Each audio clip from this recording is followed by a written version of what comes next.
પહેલા જો આ કુલર અને એક્વેરિયમ સારા સાફ કરી નાખ, બરાબર?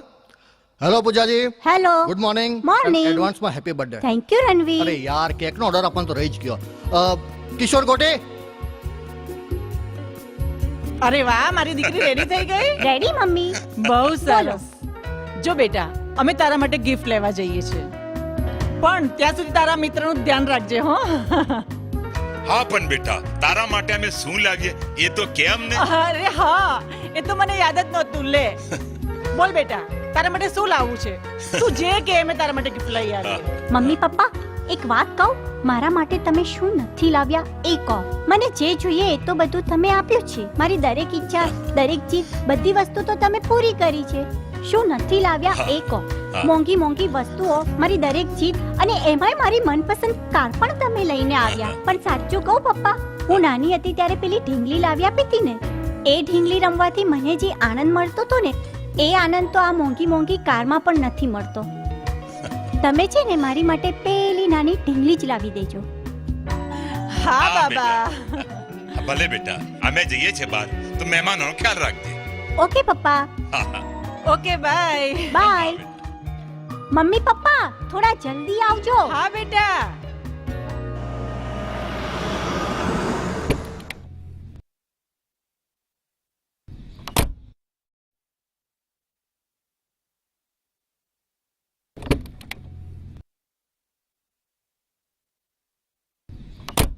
આવી ગઈ ઢીંગલીની દુકાન.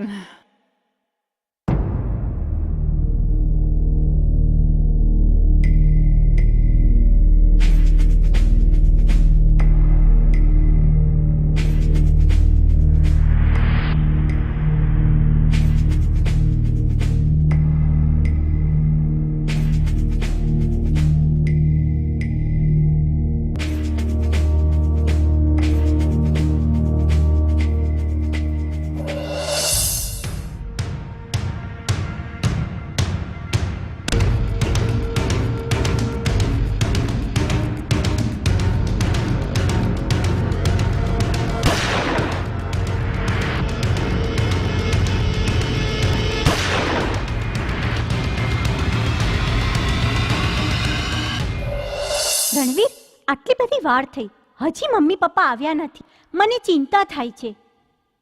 આટલા ટાઈમમાં તો આવી જવા જોઈએ. હું ફોન કરી જોઉં.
મમ્મી પપ્પા, આજે હું તમારા બંનેની ચિતાને અગ્નિ આપીને પ્રતિજ્ઞા લઉં છું.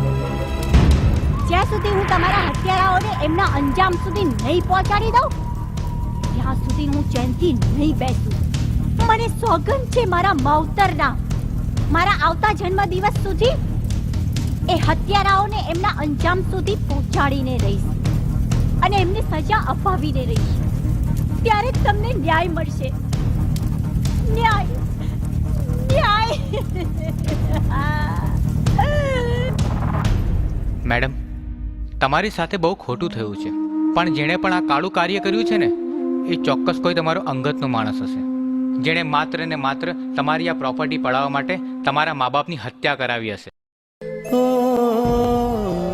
રાજ, જેમ જેમ મારો જન્મદિવસ નજીક આવતો જાય છે એમ એમ મને મારા માતા પિતાના મોતનો દિવસ યાદ આવતો જાય છે.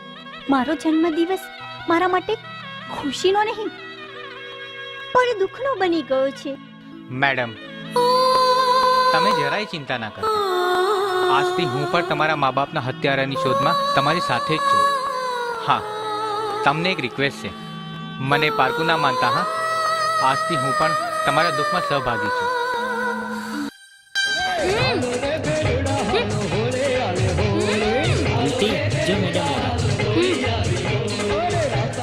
Happy Holi to you two.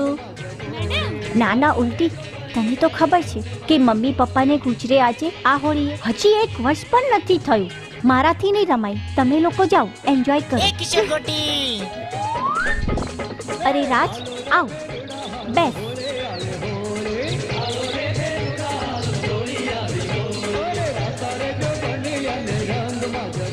રાજ, આમ ઉદાસ કેમ છું? એ પણ આજના તહેવારના દિવસે તું ઉદાસ બેઠો છો?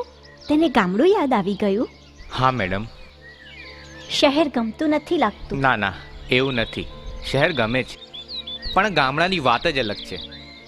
આ હોળીનો તહેવાર બધા માટે ખુશીઓ લઈને આવ્યો છે, પણ મારા માટે દુઃખ લઈને આવ્યો છે. રાજ, આમ કેમ બોલે છે? તને કોઈ તકલીફ હોય તો મને કે. બની શકે તો હું તારું દુઃખ દૂર કરું. ના મેડમ, અરે તમે તમારા મા બાપના શોકમાંથી અત્યારે તો બહાર આવ્યા છો ને હું મારી વાર્તા કહું, એ સારું ના કહેવાય.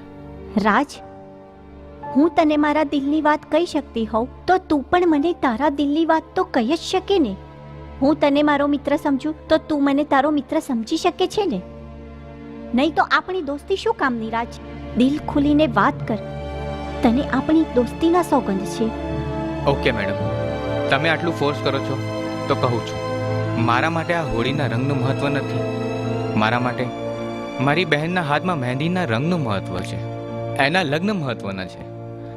તમે આપણી દોસ્તીના સોગંદ આપ્યા એટલે હું મારી દુઃખભરી દાસ્તાન કહું છું. મારા બાપુના સ્વર્ગવાસ પછી મારા ઘરની બધી જવાબદારી મારા પર આવી ગઈ. જય માતાજી કાકા. જય માતાજી. બેસો બેસો. બેહો બેહો, આખો દાડો બેહો બેહો, બેહી નવે તો થાકી ગયા. અરે ભાઈ, આમને આમ બેઠા રહીશું તો અમાર તો હુવાનો વારો આવશે. રાજ, મારો સોરો જવાન થતો જાય છે, મને એની ચિંતા છે.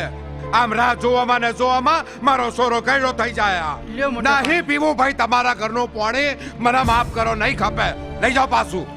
થોડો સમય તો આપો અમને, અમારી વ્યવસ્થા થઈ જાય બસ ત્યાં સુધી. પણ વેવાણ, તમે વ્યવસ્થા કરી શકશો? તમને તો ખબર છે કે રાજના બાપુના ગયા પછી અમે હાવ નોધારા થઈ ગયા છે અને એના દવા દારૂમાં અમારે 1 વીઘો જમીન પણ જતી રહી છે. જો વેવાણ, હવે અમે બહુ રાહ નહીં જોઈએ. તમે જે વાયદો કરો એ સમજી વિચારીને કરજો તો અમને કાંઈ હૂસ પડે. હું તમને વિનંતી કરું છું કાકા કાકી, મને થોડો સમય આપો. હોળીનો મહિનો આવતા હું ઈશ્વર અને ગૌરીના લગ્નનો મુહૂર્ત કઢાવી દઈશ. આ હોરી દિવાળી કરવામાં મોર કાઢી નાખ્યું. હોરી દિવાળી કરવામાં આપણા સંબંધોની હોરી ના થઈ જાય. હું વધારે રાહ નહીં જોઉં. જો મને લાગશે ને કે આ પાણીયા મગ નહીં ચડતા તો હું પાણી બદલી કાઢીશ. પછી કહેતો નહીં કે કીધું નતું. ચાલ, જાઉં છું. આ તો રૂપાભાઈને વચન આપ્યું હતું ને, એટલે વચનની લાજ રાખું છું. હા, હેડો. જય માતાજી. હેડો હેંડો ને હવે તમે તે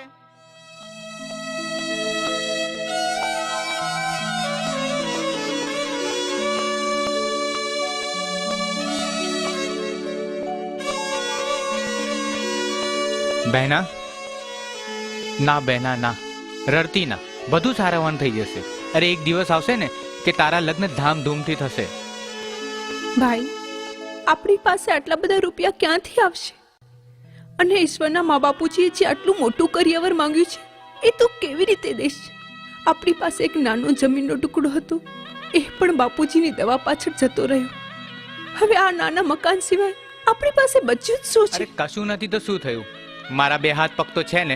હું શહેરમાં જઈશ, મહેનત કરીશ, મજૂરી કરીશ, પણ તારા લગ્ન હું ધામધૂમથી જ કરીશ અને બાપુજી આપેલું વચન હું પૂરું કરીશ. ભાઈ બહેના તું ચિંતા ના કરીશ, શહેરમાં જઈને હું કમાઈશ, પણ તને દુઃખનું અડસાળ પર નહીં આવવા દઉં બહેના. ચિંતા ના કરતી બહેના. આશીર્વાદ આપમાં, હું શહેરમાં જઈને ખૂબ પૈસા કમાઉં અને આ મારી લાડકડી બહેનના લગ્ન હું ધામધૂમથી કરું.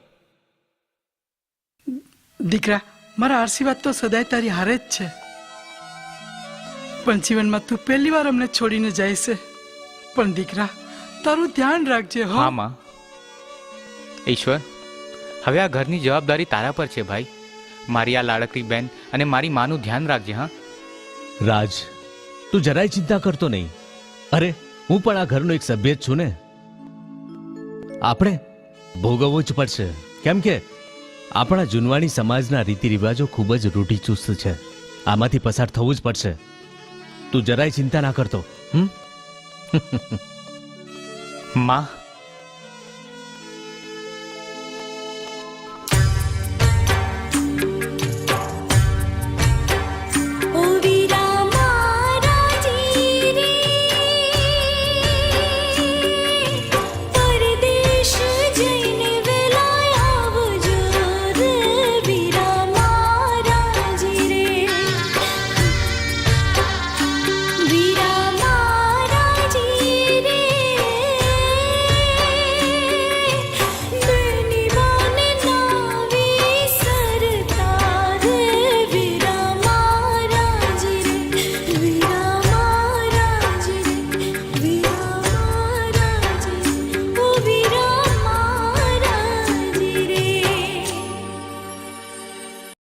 રાજ, તું જરાય ચિંતા ના કરીશ.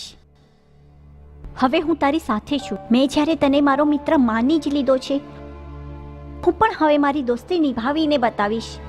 તારા સુખ દુઃખમાં હું તારો સાથ આપીશ. રાજ, તારી બેનને આપેલું વચન ખોટું નહીં પડે અને તેના સાસુ સસરાને આપેલો વાયદો પણ ખોટો નહીં પડે. તારી બહેનના લગ્નની તૈયારી કર. હું પણ તારી સાથે આવું છું.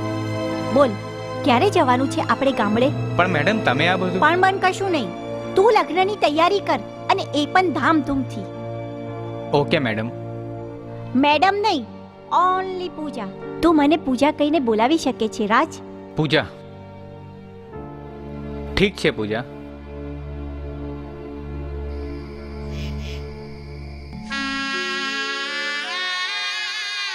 શું થયું માં? અરે કહે તો ખરી, શું થયું? હું બોલું બેટા,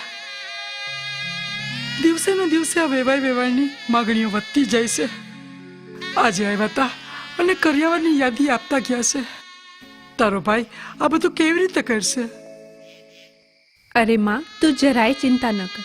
હું આજે જ ઈશ્વરને મળી લગ્નની ચોખ્ખી ના પાડી દઉં છું. જે ઘરમાં દહેજની વાતો થતી હોય એવા ઘરમાં મારે નથી જવું. દહેજના લાલચુ સાસુ સસરાની સેવા કરવા કરતાં તો હું મારા બાપુજીનું આપેલું વચન તોડી તારી સેવા કરું ને તો મારા બાપુજીની આત્માને શાંતિ પણ મળશે. નહીં બેટા નહીં, તારા બાપુજીના વચ્ચેના લીધે તારો ભાઈ શહેરમાં કમાવા ગયો છે.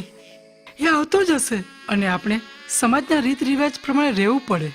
ના માં ના, હું મારા ભાઈને અને તને દુઃખી કરીને આ લગ્ન કરવા નથી ઈચ્છતી. જો ઈશ્વર મારાથી સાચો પ્રેમ કરતો હશે તો એ એના મા બાપુજીને છોડી અને દહેજનો વિરોધ જરૂર કરશે. હવે તું થોડું ખમી જા ને. તારો ભાઈ ગયો છે શહેરમાં, આવતો જ હશે, પણ તું ઈશ્વરના પ્રેમમાં જરાય ઓછું ના આવવા દેતી. આપણે સમાજના રીત રિવાજો પ્રમાણે રહેવું પડે, નહીં તો સમાજમાં આપણી આબરૂ જાય. ઠીક છે માં, જેવું તું કે એમ. ભલે બેટા.